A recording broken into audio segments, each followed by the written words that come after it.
Thanks for joining Wander and Wino. I'm Sean Burgett, and we're in the Sta Rita Hills today. Joining us is Peter, owner, winemaker.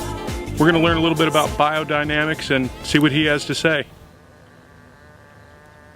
Our farming principles here, I'll talk a little bit about them. After our first harvest in 2004 and second in 2005, we wanted to improve the quality of the grapes, not by trying to cut back on the cost, but see what we could do. Our farming advisor, vineyard consultant, advised us to look into organic and biodynamic farming, which we did. And from 2006, we've then been farming this vineyard as organic and biodynamic.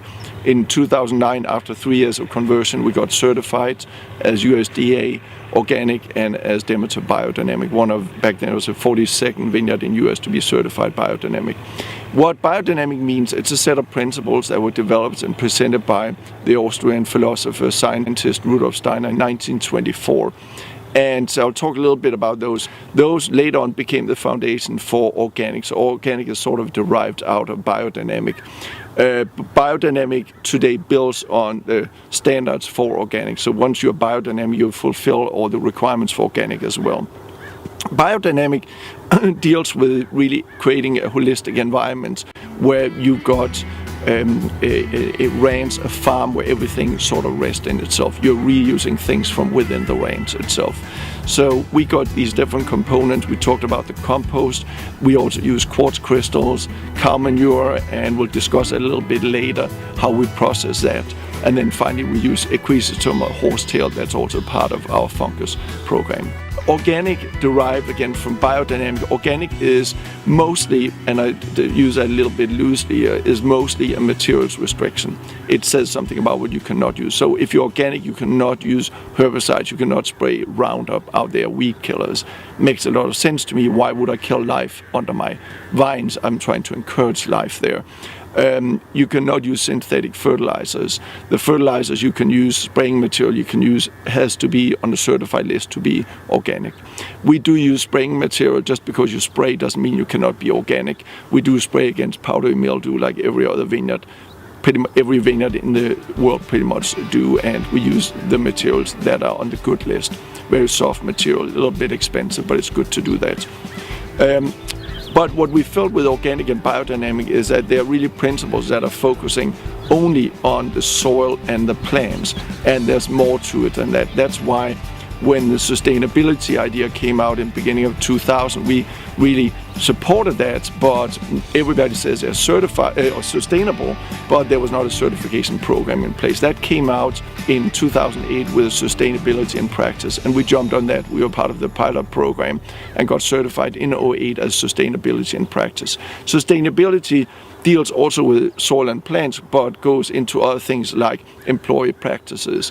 Do you have English as a second language program in place for your employees? What about your neighbors? How do you communicate with your neighbors? Are you financially sustainable? Do you do ongoing budgeting and actuals follow-up? How about your energy use? Are you using renewable sources? And that was one of the reasons why today we are 100% solar powered here at the ranch. We do a lot of recycling and everything between heaven and earth that we can. It's almost like a mission for us to do that. We are now we got vegetable growing here on the ranch.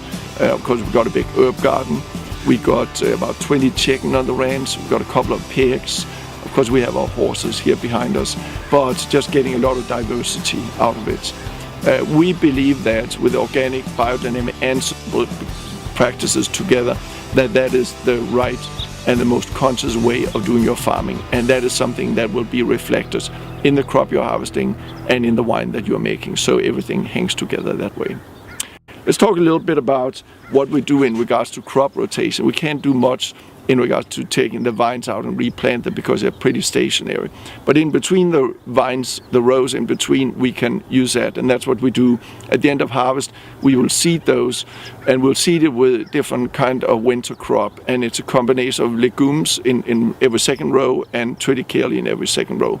The legumes are fava beans, sweet peas, oats, veg, and these are great uptakers of nitrogen. They make nitrite and what we do is we let them grow during the wet winter season, and then we'll come out in the spring, March, end of March typically. We'll mow it down in the morning, and then we'll come with a disc and disc it into the soil. And by doing that, we get these great nutrients, these great minerals, vitamins, as well as some organic matter back into the soil that the soil can uptake, and the vines ultimately will get a chance to uptake those nutrients. If we take in the other row where we've got the triticale, we can mow that whenever we want to, so we can still drive throughout the vineyards during the winter season as needed.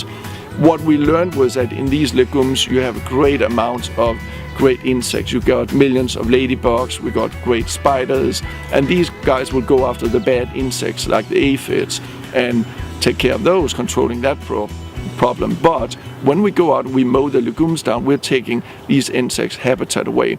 Therefore, we started a new thing based on sustainability practices, where with 10th row, we don't mow it, we don't seed it, we don't do anything to it throughout the year, except for right before harvest. And by doing that, we create these insectaries where these benefit insects from the other 9 rows can move into those every 10th row, and they can stay there. So by doing that, we keep those great insects inside the vineyards. Wonderful way, I think, to learn where we're learning constantly how to work together with Mother Nature and use those forces that Mother Nature provides us with.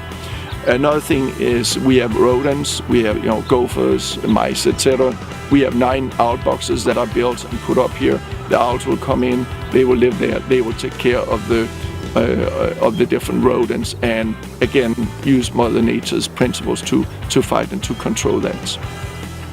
Parts of biodynamic farming is the preparations that we're using. We call them BD 500 to 508, so there are 9 different preparations. And BD 500 and 501 are the components of preparations that's used and applied directly to the vines as a part of the fertilizing program. So one thing we got here is we got quartz crystals. What we do with these crystals is we grind them into a fine powder. It's a quartz silica, and then the powder is then stored in cow horn for 6 months. So when we grind them up, it get into these guys, and they will go in the soil for 6 months.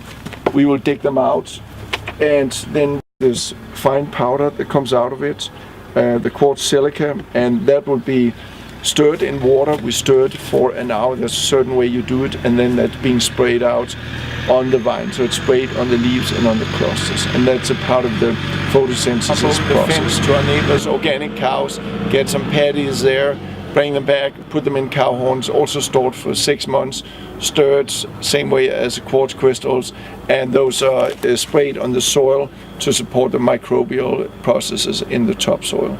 So those 2 things together with the 6 components, preparations that goes into the compost, and then finally we got equisetum, which is a horsetail, like this little green weed.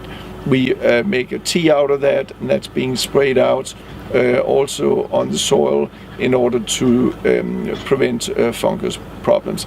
Those are the 9 preparations that are the key ingredients in biodynamic farming.